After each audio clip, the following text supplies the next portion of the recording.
So let's say 0 and 1 is a and b values, and c is equal to a plus b. That is the, we are adding 0 plus 1. 1 is the sum. We need to print it here, and this will become a and this will become b.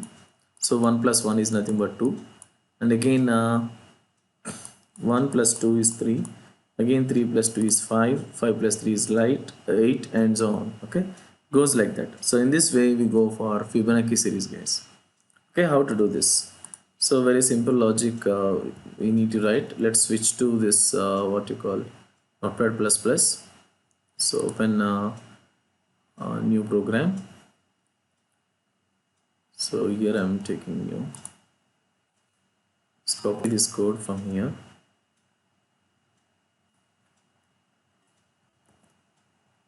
Paste it. We change the language from Java, so that task number 44 it is. So let's remove all this code. Okay, so 44 to print Fibonacci series. Okay, series up to n terms. Okay, yeah, so n value is ready, guys. Enter n value, because how many numbers you wanted to print, that is n. I said enter n value, or enter how many terms you want to print. And then here I'm taking a, b and c, 3 variables. So a value I initialize with 0 and b value I'm initializing with 1. Okay, so for the sake of loop iteration, what I'm saying is I equal to 1 while I is less than or equal to n. So whatever n value we are giving, up to that many number of iterations we need to print.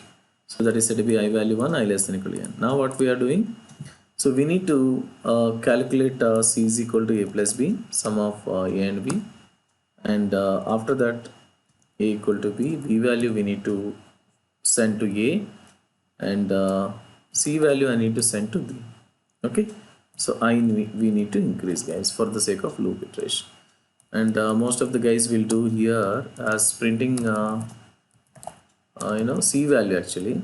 But when you print c value, here people will say system.out.println of c. You know what happens when you print c? You'll get c equal to a plus means 0 plus 1 1, but you will miss the first 0 and 1, guys. Suppose this is task number 44, right? Task 44.java. Yeah. So let's compile it and run it, and we'll see. Okay. Here you can give a message system.out.println Fibonacci series are. Okay, I'm giving a new line here. Save it. Okay, let's compile it and run it, guys. So Java C task 44.java we are compiling. Let's run it. So Java task 44, enter. Send value I said 5, say for example, but we are getting 1 2 3 5 8. Okay, so we have missed the first 0 and 1. So what some people will do is, so they'll be writing here above this while loop they will write here system.out.println, and they will write a value first here, and then b value. They'll give new line or slash and something, or slash t or slash n, and they will say b value here. Okay, and then now